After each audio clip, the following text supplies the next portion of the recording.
Sisimulan mo na agad? Marami bang naganap? Wala na nga eh. Good morning na lang. Kahapon kasi may nagsabi na parang inayos daw yung session hall na parang impeachment trial. Bahagi ng paghahanda ng Senado yon. In-inspection kung kinain na nga ba ng anay yung mga dating ginamit na lamesa at witness stand, nilocate, nilagay sa kanya-kanya mga lugar, at nang makita kung ano pa yung mga kailangan gawin at paghandaan. Dahil gaya ng sinabi ko, dahil naisampa na ang impeachment, may katiyakan na magkakaroon ng impeachment trial at kailangan itong paghandaan ng Senado. Hindi namin inaaksaya yung aming panahon, bagaman recess, sa paghahanda kaugnay nito. Sir, does it mean the trial is imminent or are you sticking to the original pronouncement na it will be after the SONA?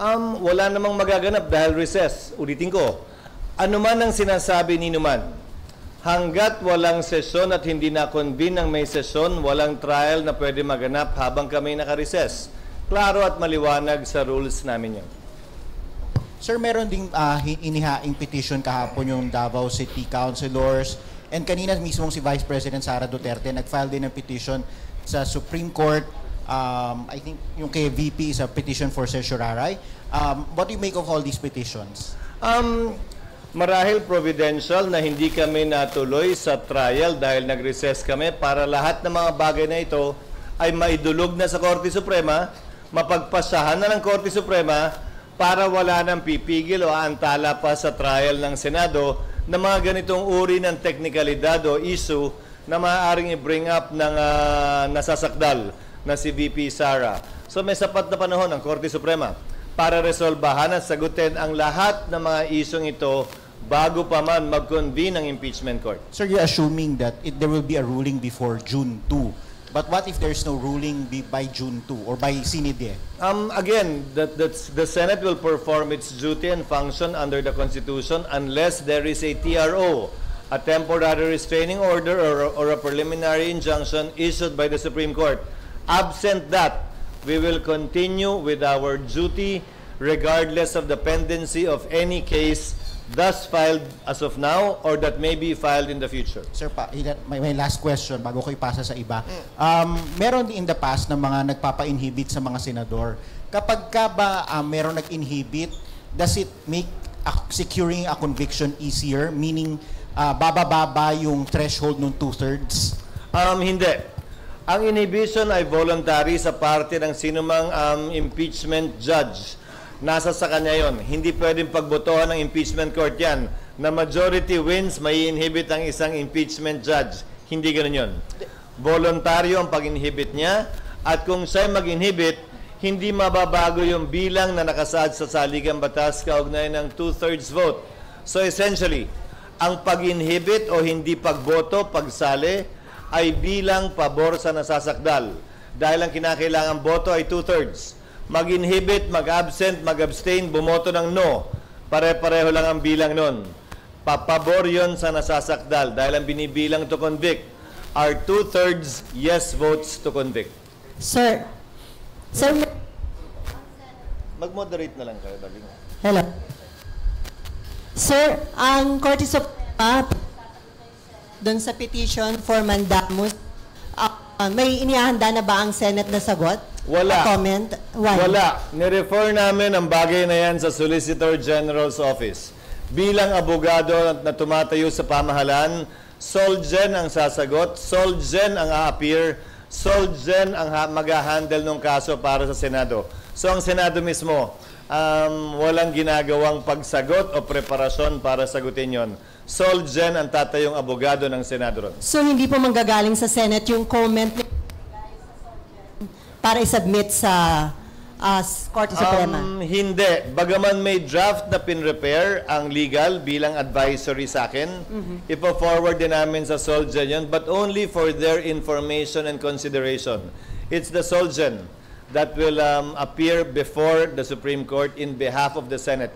I have requested already the Solgen to make that representation before the Supreme Court in behalf of the Senate. Sir, ang bayan muna headed by former Congressman Nery Colmenares today may isasubmit na position paper sa inyong office, also seeking or asking Senate to immediately convene as impeachment court. So ngayon ba parang tumitindi na yung pressure sa inyo na Si Neri bilang ano? bayan muna? Ah, Position paper ng bayan muna, sir. well, tatanggapin namin yon, i-refer ko yon sa Committee on Rules at sa legal team ng Senado para gumawa ng karampatang sagot at matimbang yung kanyang mungkahi. Pero may balik na tanong ako kay Congressman Neri. Ang nakalagay sa rules ng Senate shall proceed with trial forthwith. Di ba? Next po, from Ang nakalagay sa rules ng House shall be immediately referred to the Speaker. Ginagamit yung salitang immediately, ha? Pero 2 buwang inupuan yan ng mga congressman. 2 buwang inupuan yan ng mga complainant ngayon sa Senado. Kung ang interpretasyon nila ng immediately, yung salitang immediately talaga nandun, ha? Ay lumampas pa ng 2 buwan dahil hanggang ngayon di pa nila nire-refer. Sa katunayan, yung 3 impeachment complaint na bahagi ang bayan muna na nag-file ay in-archive na lamang at hindi pa rin nire-refer. Sino naman sila ngayon para madaliin kami samantalang sila naman ay tila hindi nagmamadali kaugnay sa kanilang reklamo mismo. Dagdag pa, gaya ng sinabi ko, hindi namin pwedeng ma-refer na yan at ma-convene yung court ng walang sesyon ng Senado. Sir, Pero i-refer namin yun sa aming mga legal teams para makonsidera yung kanilang mga suggestion. Last na lang, sir. Kasama doon sa kanilang position paper, yung gamitin nyo na lang daw yung na-approve at na-publish na impeachment rules ng 19th Congress. Pwede naman talaga namin gamitin yon at isa yon sa pinag-aaralan namin. Dahil pag may binago kami sa rules na makakaapekto sa substantive rights ng kasalukuyang nasasakdal na si VP Sara, baka magreklamo na naman siya na, uy, binago lang talaga to para sa akin. Sadyang para patamaan ako, gamitin laban sa akin. So isa yun sa konsiderasyon sa pagbabago namin ng rules. Na ang babaguhin namin ay yung mga dapat baguhin na hindi naman makakaapekto sa kasalukuyang mga karapatan ni Vice President Duterte. So, i-consider po namin yon. Pero ulitin ko, old rules man o new rules, kailangan may sesyon ang Senado, kailangan may sesyon ang Kongreso, bago kami makapag-convene ng impeachment court. Bilang huling sagot sa katanungan mo, may pressure ba sa akin? Wala. Dahil tulad ng sinabi ko sa inyo, unang araw pala ng pagkakasampa ng impeachment. Sino mang pabor sa impeachment o tutol sa impeachment, hindi matimbang ang opinyon para sa akin. Dahil patas, parehas at pantay namin tatratuhin itong impeachment at kasong ito nang walang pinapaboran, walang tinititigan, walang tinitingnan lamang. next from PTV4, then Marlon. Parang boljak yung mga mic nyo. Clau, yung mic. Hello, good morning, sir. Yes. Sabi rin po ni Congressman Colmenares, under the Senate rules, pwede na raw po kayong gumawa ng preliminary action like sending a copy of the impeachment complaint to VP Sara Duterte and giving her 10 days to reply. Personally, I tend to agree with Congressman Nery Colmenares. However, prudence is the better part of valor.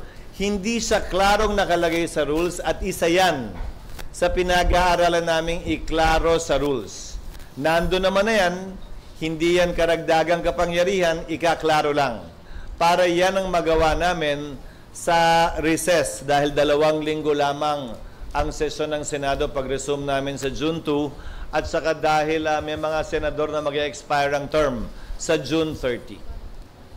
Sir, once the impeachment trial proceeds, as Senate President, sir, do you have an instruction to your fellow senators na mag-refrain muna on commenting on the impeachment issue since magsaserve sila as senator judges? Mula nung na-file yung impeachment, nanawagan na ako at nagbigay na ako ng hudyat sa mga miyembro ng Senado. Isabay na natin yung mga tumatakbo sa Senado ngayon. Mananalo man o hindi, may panalo man o wala, pasok man sa survey o hindi. Dahil hindi naman natin alam ang kapalaran kaugnay sa resulta ng halalan. Na maging maingat na huwag i-prejudge yung kaso dahil ni isa sa kanila, ni isa sa amin, wala pang nakikitang ebidensya, laban o pabor kay VP Sara para kami magsalita na kami mag-acquit o kami magko-convict. Fairness dictates, nothing less. Next, SP, good morning. Good SP, morning. nung birthday po ng wife nyo, nagpadala ng love letter sa inyo si Sen Coco regarding dito pa rin sa impeachment. Insisting na yung forthwith dapat, ibig sabihin yan, immediately mag-convene na yung Senate impeachment court. Nasagot nyo na po ba yung... Hindi sinasabing immediately mag-convene. Wala sa konstitusyon yun. Ang nakalagay, shall proceed with trial forthwith. Pero kay Senator Coco mismo nanggaling, di ba? Nung in-interview niyo siya pag-file ng impeachment, hindi na abot dahil magsasagutan pa din eh. Magpa-file pa ng answer si VP Sara, magpa-file ng reply ang kabila, ang prosecutors, maaari mag-file ng rejoinder si VP Sara, maaari mag-file ng sir rejoinder ang prosecutor, maaari mag-file ng anumang ad cautela pleading ang magkabilang panig bago kami makapag-set ng pre-trial. Sang-ayon sa rules of court na suppletorily applicable sa amin, pre-trial shall be set no more than 30 days from the time the issues have been joined and the last pleading has been filed. So, 10, 10, 5, 5, 5, 5, 5, 5, plus 30. Ubus na rin eh. Bago magsimula ang trial. Ulitin ko, kaya tinawag na free trial, hindi pa trial yon. Eh di pag trial yun, sinabi na lang sana trial, hindi pre. Di ba? Pre-trial pa lang yun. So hindi naman talaga kakayanin na mag-trial agad-agad tulad ng ginamit niya sa kanyang sulat, di ba? But nevertheless, I respect Senator Pimentel as a lawyer and I know he's a bar top-notcher, so we will nevertheless refer this matter to the Senate Rules Committee and to the legal team that the Senate is slowly but surely building up in connection with this case para naman matimbang at makonsidera yung kanyang suhestyon.